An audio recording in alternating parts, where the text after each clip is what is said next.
Bonjour à tous, alors je suis très heureuse de vous retrouver aujourd'hui pour vous présenter un nouvel oracle, c'est l'oracle mythique, la sagesse du panthéon de la Grèce antique, c'est de Carissa Mellado et les illustrations sont de Michel Félan.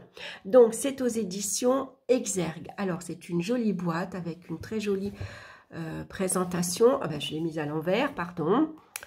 Donc, ce coffret contient 45 cartes magnifiquement illustrées, vous invite à vous connecter avec la force primordiale des titans, des dieux, des créatures fantastiques et des héros légendaires. Vous découvrirez le pouvoir et la passion de Zeus, roi des dieux olympiens, les enseignements d'Achille qui gagna la gloire au combat, mais aussi le courage et la compassion de Psyché, dont la beauté inspira le dieu de l'amour lui-même.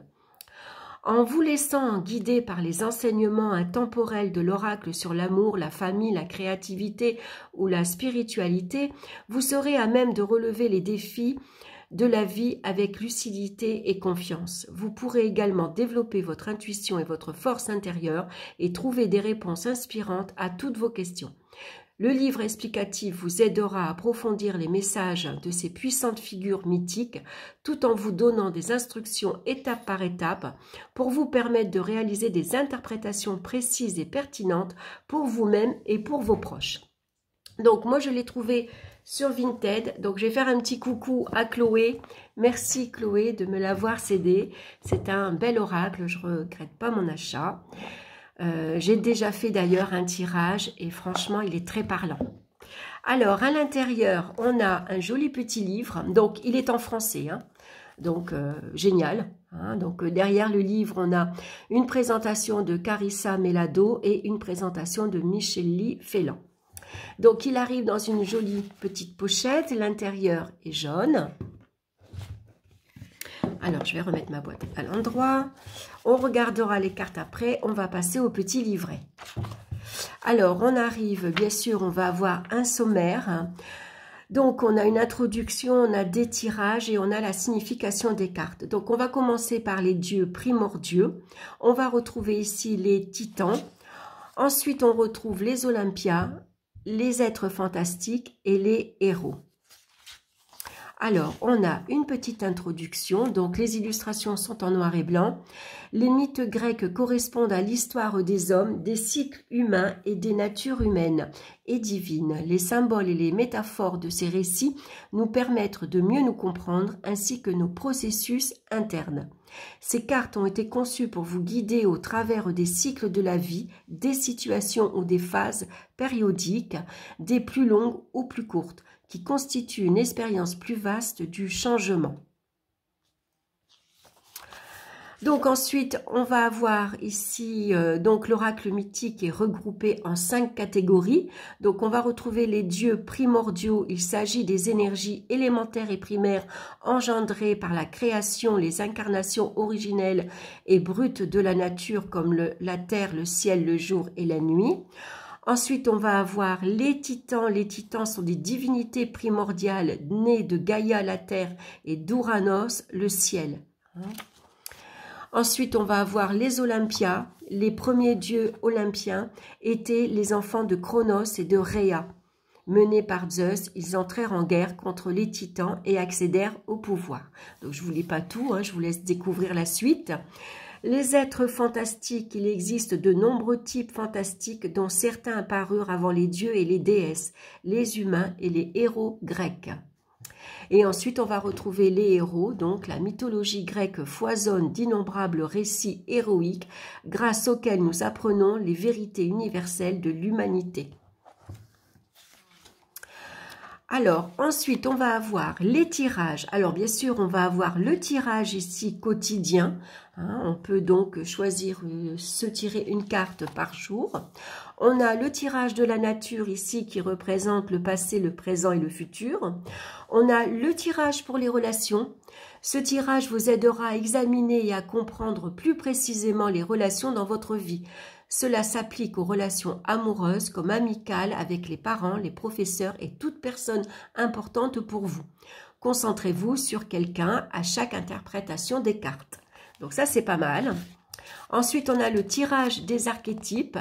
Donc, ce tirage pourra s'avérer utile pour gérer des problèmes relationnels ou en général la relation avec autrui. Donc ça, c'est intéressant. Moi, j'ai fait celui-ci, le tirage du cycle. Donc, ce tirage s'avérera utile en période de confusion quand il est difficile de voir le tableau d'ensemble pour cerner où vous en êtes dans votre vie. Il vous permettra de percevoir du sens et un but dans votre situation actuelle et la direction que prennent les choses. Ce tirage est également utile si vous voulez savoir quel plan d'action à adopter. Donc moi, je l'ai trouvé très intéressant et il a parlé très bien parce que j'avais refait ce même style de tirage avec un tarot et finalement les conclusions se regroupaient. Hein. Donc très bien. Et ensuite, on a le tirage du héros. Donc, le tirage du héros s'avérera utile pour des questions portant sur l'éducation, les amis, la famille, les voyages ou tout autre objectif important pour vous. Ensuite, on va passer donc aux significations des cartes. Hein. Donc, on commence avec les dieux primordiaux. Donc, on a ici une représentation en noir et blanc. On a le numéro de la carte, son nom, Ouranos, et c'est le père. Donc, on va avoir ici le mythe. Donc, c'est bien parce que, du coup, on découvre à chaque personnage qui il est, hein, ce qu'il représente dans la mythologie grecque. Et ensuite, on va avoir le message divinatoire, on va dire. Hein. Donc, pareil pour Gaïa, qui est la mère.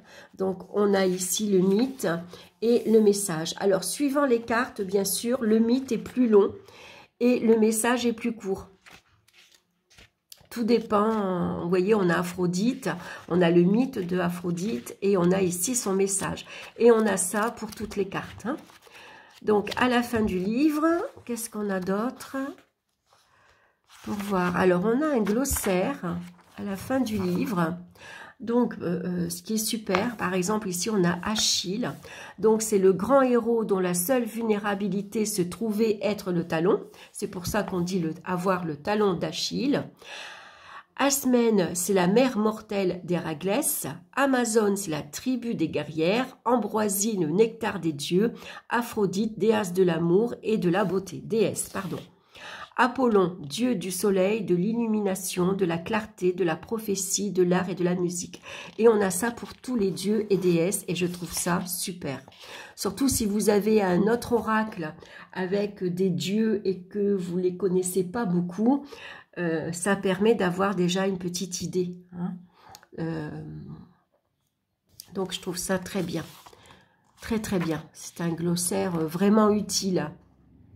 Et puis ensuite, on a au sujet donc de l'auteur et au sujet de l'artiste. Voilà pour le livre qui est très intéressant. Alors, on va regarder maintenant les cartes qui sont très belles. Donc, j'adore le dos. On a un joli symbole. On dirait qu'on a un lion ailé ici ou un dragon. Oui, c'est plutôt un dragon ailé. Avec ici des représentations, c'est des petits dessins hein, qui signifient les dieux grecs, enfin je trouve, qui sont associés en tout cas, ces petits dessins là que l'on voit, ces petits labyrinthes on va dire, ces petits carrés, souvent on les retrouve dans la mythologie grecque. Donc le pourtour est doré, elles sont de très belle qualité. Hein. Donc, on va regarder la carte 1. Elles sont assez épaisses, brillantes. Et on a donc ici Ouranos, le père. On a Gaïa, la mère. Ici, on a Pontos, l'inconnu. On a Héméra, la renaissance. Chronos, les cycles. Rhea, la protection. Prométhée, le sacrifice. Donc tout ça, alors ce qui est intéressant, c'est qu'on va en même temps découvrir les dieux et les déesses grecques. On ne les connaît pas tous. Et là, ça nous permet justement d'élargir un peu nos connaissances. Voilà, et c'est intéressant. Après, c'est de très jolies cartes. Les illustrations sont très belles.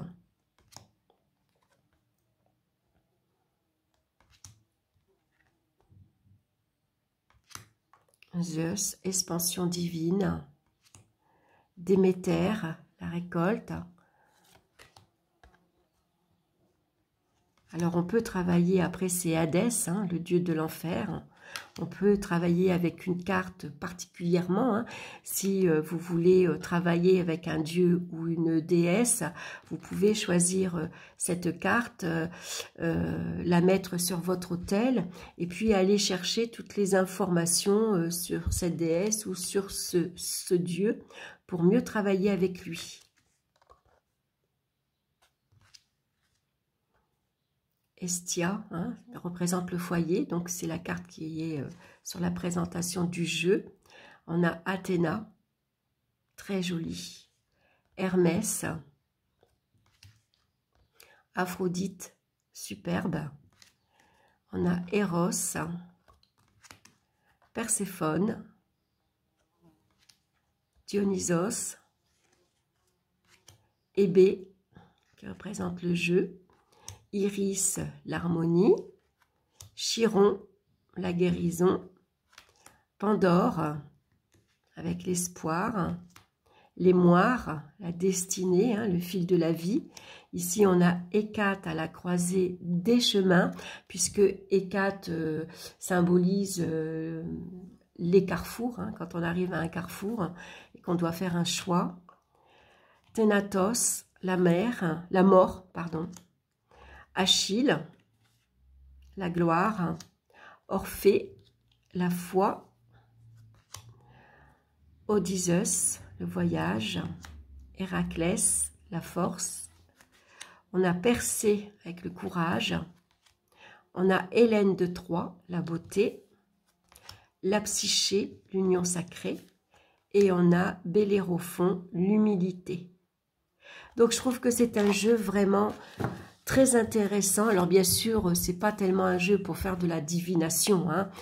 Au sens propre, c'est surtout pour qui va nous aider dans notre développement personnel quand on a un projet et qu'on n'arrive pas à commencer, quand on se sent bloqué, si on a envie de travailler avec un dieu particulier. Voilà, je trouve que c'est un jeu très intéressant pour examiner également et pour comprendre les relations, hein, ces relations en tout cas, comment communiquer avec les autres. Voilà, je trouve que c'est un très beau jeu avec un petit livre très intéressant, hein, qui est très bien expliqué. Alors bien sûr, après le mythe, par exemple, si on va prendre Bellérophon, on va regarder le mythe. Je vais vous lire le mythe, comme ça vous verrez, vous aurez une idée. Donc, considéré comme l'un des plus grands héros grecs, Bellérophon est le fils de Poséidon et de la reine de Corinthe. Le roi Lobatès, dont le beau-fils était un rival de Bellérophon, l'envoya dans diverses missions, espérant qu'il y perde la vie. Bellérophon sauva le pays en tuant la chimère souffleuse de flammes, un monstre à tête de lion, au corps de chèvre et à la queue de serpent. Il soumit aussi les féroces tribus de Solim et des Amazones. Lorsque le roi ordonna finalement à ses gardes d'exécuter Bellérophon, ce dernier parvint à les tuer les uns après les autres. À ce stade, Lobatès le reconnut comme le fils d'un dieu et l'accueillit dans sa maisonnée. Bellérophon, qui pensait avoir mérité de voler jusqu'au mont Olympe, la résidence céleste des dieux, s'élança vers les cieux sur le dos du cheval ailé Pégase. Zeus fut tellement offensé et furieux de la prétention du héros qu'il envoya un taon piquer Pégase, et Bellérophon s'écrasa sur terre dans un buisson d'épines et dorénavant vécut sa vie estropié, malheureux et rejeté des hommes comme des dieux. Donc voici le message. Peu importe l'intelligence et le talent, personne ne sait tout. Nous traversons tous la vie en faisant de notre mieux et en nous servant de ce que nous avons appris de nos expériences et des conseils prodigués par autrui. Nous venons tous de la même source divine d'énergie, mais nous avons tous nos propres traits de caractère, pensées, sentiments et expériences individuelles. Nul n'est meilleur ni pire qu'un autre sur cette terre, et il y a toujours à apprendre de toute personne ou de tout événement sur notre chemin. L'humilité mène à une immense sagesse et au pouvoir véritable. Quand vous parviendrez à voir le divin dans chaque personne ou chaque expérience rencontrée, votre vie sera bénie et vos relations pourront s'épanouir. C'est le moment de reconnaître cette divinité. Qu'avez-vous appris de vos expériences? Parfois, l'enseignement consiste simplement à savoir que vous devriez prêter attention à vos instincts et à vos opinions. D'autres fois, il s'agit d'une ouverture vers une nouvelle perspective. Quels sont les traits de caractère que vous devez développer à la suite des défis que vous avez rencontrés? Que pouvez-vous apprendre des gens dans votre vie? Considérez dès maintenant les bénédictions qui vous entourent, percevez le divin chez vous, un tout à chacun, et retirez des enseignements de vos expériences. Ne vous laissez pas vaincre par quoi que ce soit, accordez-vous d'évoluer, faites preuve d'humilité en sachant que vous êtes un être de lumière divin et beau dans un monde divin rayonnant de luminosité. Donc voilà l'exemple ici que vous allez retrouver comme message. Et puis le mythe, hein, c'est ça qui est intéressant, c'est qu'on apprend également beaucoup de choses. Voilà, j'espère que cette vidéo vous aura plu. Mais en tout cas, merci de votre présence, de votre écoute. N'hésitez pas à liker également, à me laisser vos commentaires. Je vous embrasse tous bien fort et puis on se retrouve très bientôt pour une nouvelle vidéo. Bye bye!